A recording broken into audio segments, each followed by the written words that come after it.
Light can't exist without darkness. Do you think Arda would have existed in the same way without its corruption, even before the elves awoke? Could the Children of Ilúvatar have built a perfect world of peace and prosperity? But darkness has been around since the universe began. It crept into the hearts of men, leading them to greed and turning them into wraiths, or into the Noldor Elves, driving them to madness and betrayal. In this video, we'll dive into the forces behind this darkness, the masterminds of evil who thrived on chaos and death. On one side, there's the fallen Ainur, who mocked his creator's work, and on the other, a Maia who crafted the most evil ring of power. Let's break down who the ultimate Dark Lord among these two was. But before we go into our explanation, we have a very small request. If you like our content, please support us by subscribing to our channel. This is a small click for you, but for us, it means a lot. Thank you. Let's begin.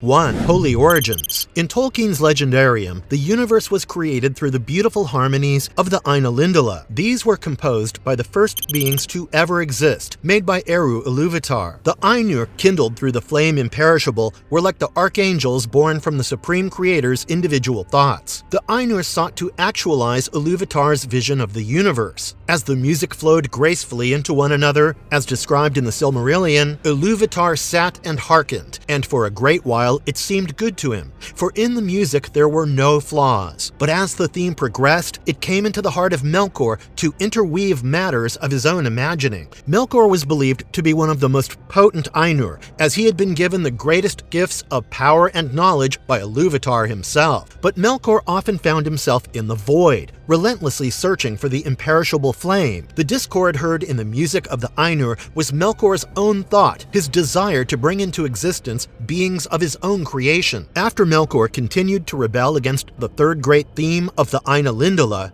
Ilúvatar reprimanded him openly, which sowed the first seeds of disservice that would come to pass. He was told that he could never control Arda in the way he so desired. Melkor, although ashamed and angered, hid these feelings and begged to be let down on Arda under the pretense of furthering Ilúvatar's vision. But his true intentions tied in with his desire to create sentient life and establish dominion over all children of Ilúvatar. Before Sauron came to be known as the Detestable, he was the Maia named Mairon, which translated into the Admirable in Quenya. All Ainur of Ilúvatar creations were of different statures. So the Valor were greater spirits or the lords of the West, while the Maia were lesser spirits. Mairon was one of the ancient beings who helped the Valor shape the world. Each Maia worked with one or more Valor and Mairon, along with Kuramo, trained under Aule, the great smith of the Valor. Later on, Mairon and Kuramo became known as Sauron and Saruman in Middle-earth. Like many of Aule's students, Mairon was all about creating things perfectly and loved order. Soon, however, this turned into a sinister dissatisfaction with the way Arda was being shaped. Mairon found Melkor's vision for the world increasingly attractive. Still, he maintained a facade of unabashed loyalty to the Valar when he schemed with Melkor in the shadows.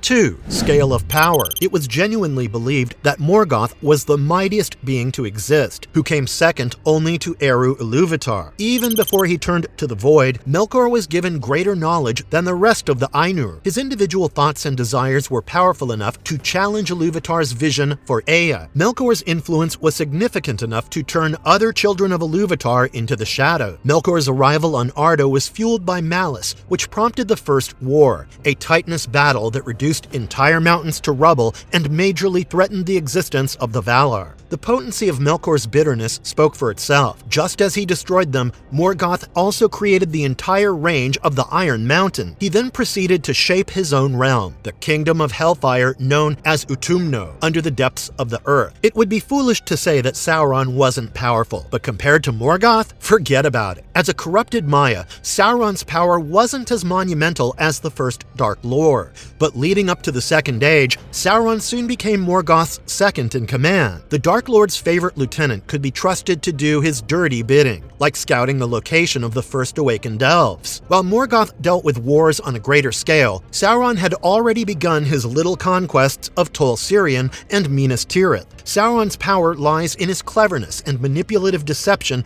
rather than destructive feats. Following the cataclysmic War of the Wrath, Morgoth was defeated whilst Sauron fled in fear of the Valar's wrath. In the 1000th year of the Second Age, Sauron built his own realm of Mordor, primarily out of fear of the Númenóreans. Do you notice a common thread here? The First and Second Ages gave Sauron plenty of reasons to be afraid. It wasn't until the Third Age that he forged the One Ring and regained most of his power. Like his predecessor, Sauron was a tyrannical Dark Lord who wished to stop at nothing in order to seize the free peoples of Middle-earth. 3. Cruel ambitions. Through the Ainulindala, we were told that Melkor desired nothing more than to actualize his own vision for the world, which rebelled against Ilúvatar. First, he wished to fill the void with sentient beings of his own creation. To do so, he needed to wield Ilúvatar's secret fire. As the Ainur composed their music, Melkor tried to empower the part assigned to himself over the others. But after Eru's stern rebuke, Melkor pretended to share the creator's vision while in eternity. He wished to violently mar Arda the first chance he got. He incessantly worked against the Valar's efforts in Ea, dousing the light in darkness and bringing down mountains of their making, to name a few. Since he never possessed the power of creation, he sought to corrupt the existing Children of Ilúvatar. As he festered in his own pride, Morgoth's unchallenged arrogance eventually led to his own downfall, while also nearly at the cost of all of Beleriand. Sauron would still argue that his vision for the world was a peaceful one. Unlike his Dark Lord Morgoth, Sauron did not wish to get rid of all the Children of Ilúvatar completely. Instead, he wished for a hierarchy in which he would be at the very top. As Tolkien described in the Silmarillion, he still had the relics of positive purposes that descended from the good of the nature in which he began. It had been his virtue, and therefore also the cause of his fall and of his relapse, that he loved order and coordination, and disliked all confusion and wasteful friction. But perhaps what was once considered his virtue was an easy target for Melkor to prey on. With whispered promises of false glory, Mairon was convinced that following Melkor's path would let him achieve all the perfection that he desired. Hence, the Rings of Power were forged in the Second Age thanks to Annatar, Sauron's fair form, and his clever manipulations.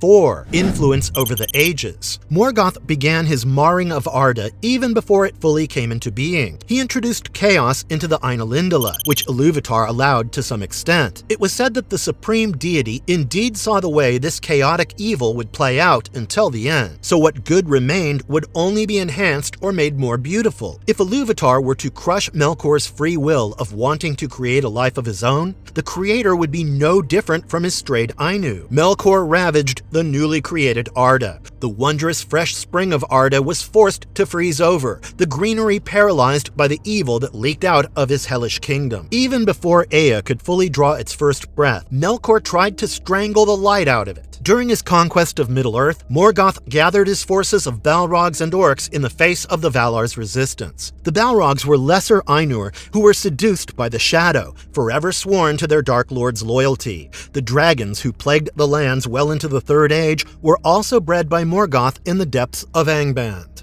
Everything we've spoken about so far would forever taint the very essence of the created world, all on Morgoth's part. In comparison, Sauron's time to shine was mostly in the Second Age, when he finally bore his One Ring to rule them all. Unlike Morgoth, Sauron was never hands-on with his ambition. For instance, he took up his fair form of Annatar, the Lord of Gifts, in order to deceive the jewelsmiths of Eregion. This way, they would labor to essentially forge the Rings of Power for him. During the Black Years, Sauron focused on gathering his forces of orcs, trolls, and the Men of Darkness instead of directly destroying the creations of the Valar. He wished to go unnoticed by the Lords of the West while he repaired his former master's strongholds and built his own in the realm of Mordor. He played a key role in the torturous downfall of Númenor. Sauron had a vice-like grip over the minds of men as far as the deserts of Rhûn to the dark forests of Harad.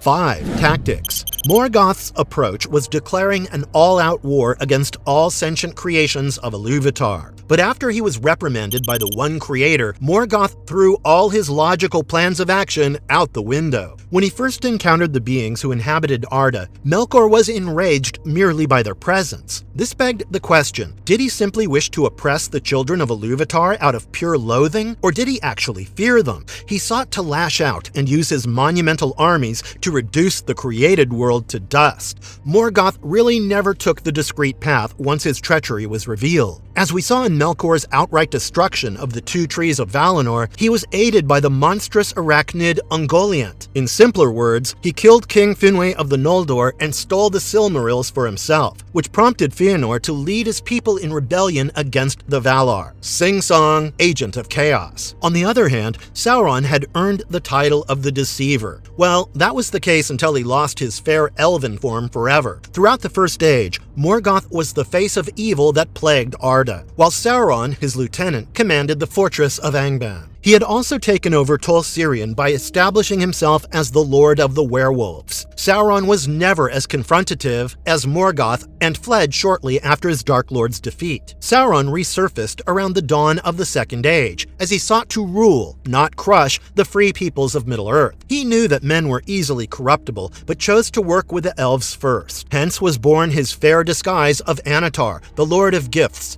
and an emissary sent by the Valar themselves. The elves of Eregion, who sought the former glory of the Noldor, welcomed Anatar with open arms. The Gwythi Myrdain, led by Lord Celebrimbor, immediately began working with him. In this way, he manipulated his way into their minds while they worked to forge the rings of power for him. This was just one of countless instances in which Sauron the Deceiver worked his conniving magic on the vulnerable.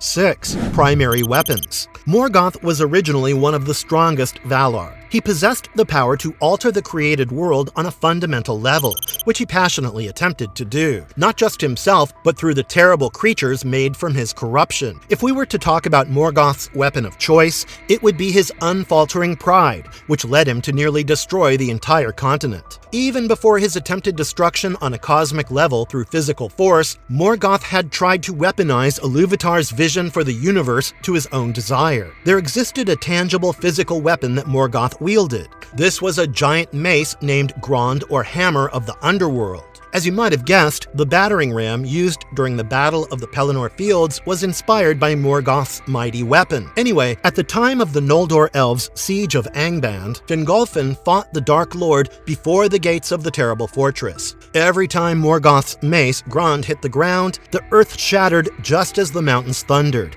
threatening to collapse where they stood. Even his weapons in duels dealt cataclysmic damage. 'Twas pretty obvious what Sauron's greatest weapon was, but before the forging of his One Ring to rule them all, Sauron's greatest asset was his ability to shapeshift and deceive. A set of abilities that don't deserve to be shadowed by the One Ring's sorcery. Speaking of, this perfect ring of the purest gold naturally enhanced its wearer's innate abilities, as the rest of the rings did. But the One Ring was created solely by Sauron, without any elven touch, which made it evil to its core. As a weapon, the One Ring could be used to seize command of others' minds or free wills, especially those who were easily seduced by the darkness. The One Ring did not need to be wielded by Sauron in order to do damage. Anyone who bore the One Ring would inevitably be corrupted, consumed by greed so vast that it led to their grisly demise. The One Ring would always try to return to its master. 7. Levels of destruction. As we spoke about earlier, Morgoth was an angsty Ainur who wished nothing more than to destroy everything and everyone in sight. First, he began by setting a newly birthed Arda on fire. Then he turned the beautiful spring of the land into a blighted winter. Arda could never be the same after. In his relentless vengeance against the Valar, Morgoth desired to destroy Almarin, the midwest point of Arda, along with the two trees of Valinor. Morgoth thrived in the chaos that followed, being able to flee back to his dark stronghold of Utumno so he could come up with other means of mischief. The Wars of Beleriand were a series of battles that were triggered by those who desired the greatly coveted Silmarils. Morgoth was one of them, after he launched assault after damning assault on the people of Beleriand. During the Battle of Sudden Flame, not only was King Fingolfin killed, but also the entirety of House Beor, aka the First House of Edain, which was wiped out at the massacre at Tarn Eluin. Near the end of these battles, Nargothrond was sacked, and the glorious realm of the Gondolin fell. But we'll talk about who exactly carried out Morgoth's dirty work during these sieges. Unlike his former master, Sauron hardly used brute physical strength to overcome Middle-earth. He carefully planned his strategic conquests, choosing choosing to win different groups over to his cause, such as the Men of the East and South. So Sauron had managed to turn the jewelsmiths of Eregion in his favor by deceiving them. Lord Celebrimbor felt so close to the revered glory that was promised to him, but once the One Ring was formed, his deception was revealed, and the elves of Eregion were met with their killing blow. One of the most destructive things Sauron did in the second was besieging Eregion and using Celebrimbor's corpse as a war banner. That being said, we have to talk about Numenor. For you see, Sauron had always feared the growing power of the Men of the West. But by the year 1700 of the Second Age, Sauron's reign of terror over Eriador was brought to an end by the alliance of Gil-galad's forces and the Númenóreans. Keep in mind that even before Ar-Pharazôn sailed to Middle-earth to take Sauron hostage, there had been a growing shadow on their kingdom along with civil unrest. A bitter darkness had taken root in the mind of the king, and in turn his people. Sauron quickly went from prisoner of war to the most trusted advisor of the king. He played into their fear of death and growing resentment against the Valar. Ar-Pharazôn was convinced that he could take the Undying Lands by force. Well, we all know how that ended. Ilúvatar himself intervened, and Numenor was washed away from the face of the earth.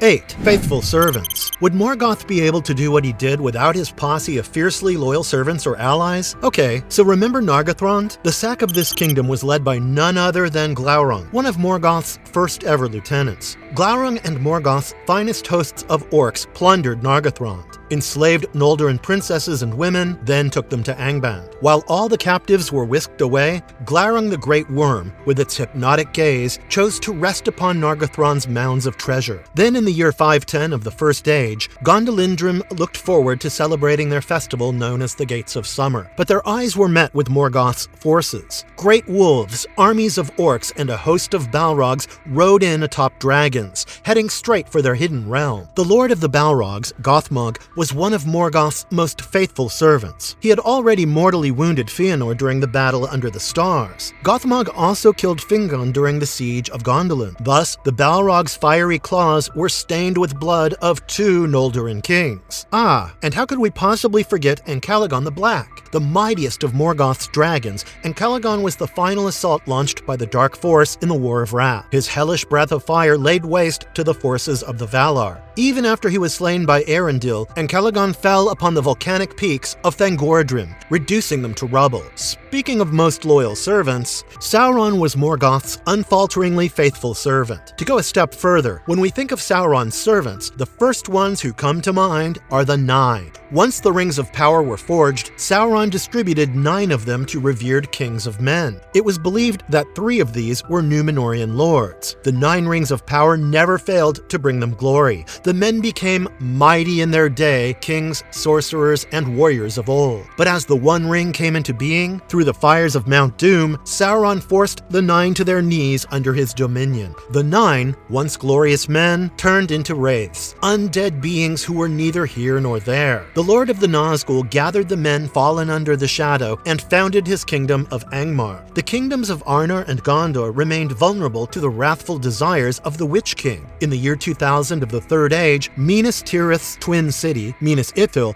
was captured and renamed as Minas Morgul, the stronghold of the Nazgul. Apart from these ring wraiths, Saruman the White also fell under Sauron's service. However, the White Wizard falsely believed that he was an independent player in the War of the Ring. With Saruman as a pawn in his game, Sauron was able to keep an eye on the northwestern parts of Middle-earth while also supplementing his own armies with the Istar's Uruk-hai.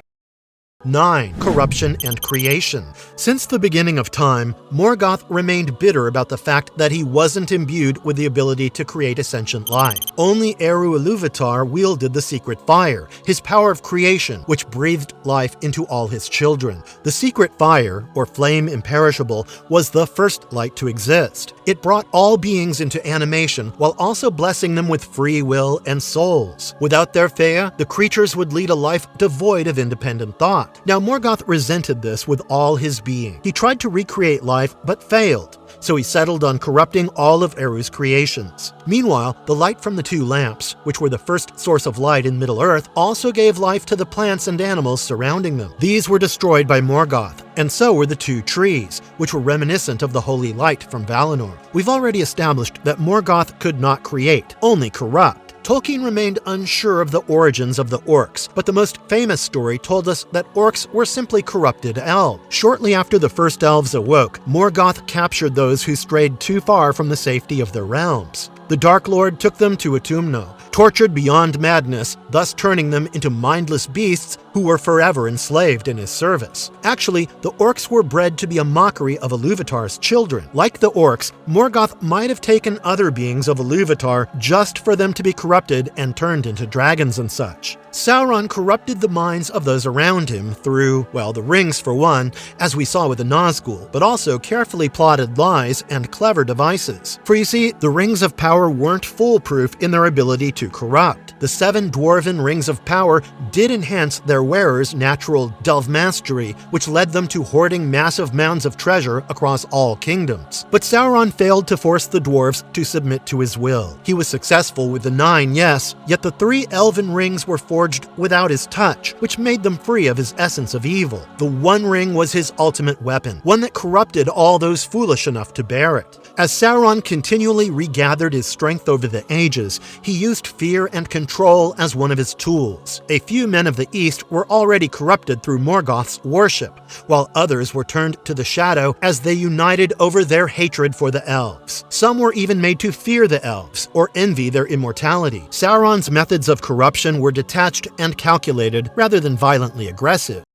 10. Relationship with the Valar. Well, being one of them, it hardly seemed like Morgoth was ever scared of his brethren. In the first few lines of the Silmarillion, we're told that the Valar were all born from parts of Ilúvatar's mind. This would mean that each Ainur mostly understood the part from which they came, while Melkor was given the greatest gift of knowledge, remember? So he comprehended more than the others. This set him apart from the rest of the Ainur, but this uniqueness was also the culmination of his downfall. In a way, Melkor was the closest replica of Ilúvatar, if you will. Since he was so different from the rest, Melkor was made to feel like an outsider, totally isolated from the other Vala. This inevitably strayed him from his destined path. Melkor was often found wandering the void, where he had space to flesh out his own thoughts and desires. When the music of the Ainur came into being, Morgoth rebelled and never stopped after that. After Arda came into being, he set to work, undoing the hard work of the Ainur. Case in point, all that we've spoken about so far.